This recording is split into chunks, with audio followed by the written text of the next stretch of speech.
Brilliance Audio presents the unabridged recording of The Sweetness of Honey by Alison Kent, performed by Natalie Ross.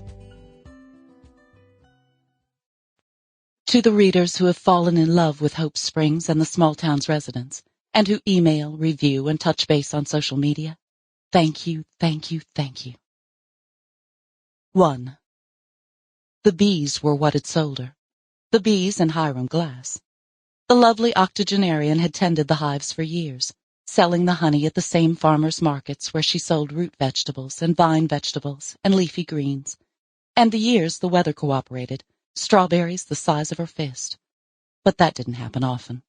She would leave untouched the section of the acreage where the busy hives thrived. These days, honeybees faced so many obstacles. Moving them would add unnecessary stress, and there was no need. Their location allowed more than enough room for the expansion of IJK Gardens, though the Hope Springs, Texas property would be more of an annex. The farm in Buda that served as her bread and butter was 40 miles away. It was a nice bit of separation, the business of earning a living from the pleasure of getting her hands dirty for fun.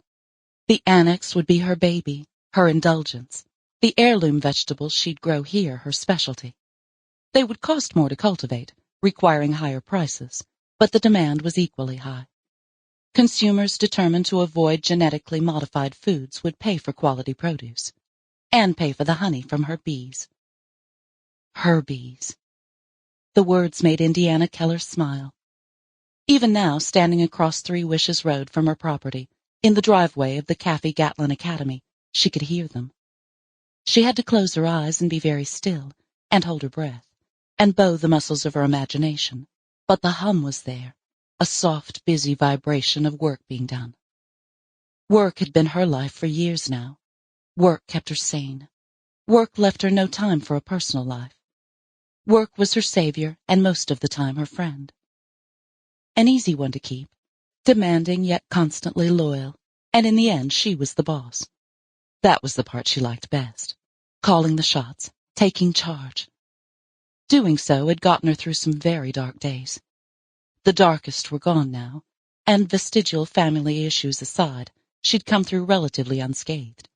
But she would never forget them, what going through them had cost her, what she'd made of herself, by herself, for herself, because of that cost. And now, with this new venture beckoning her, she hugged herself tightly, shivering in awe that the gorgeously overgrown and scruffy 15-acre Sample complete. Ready to continue?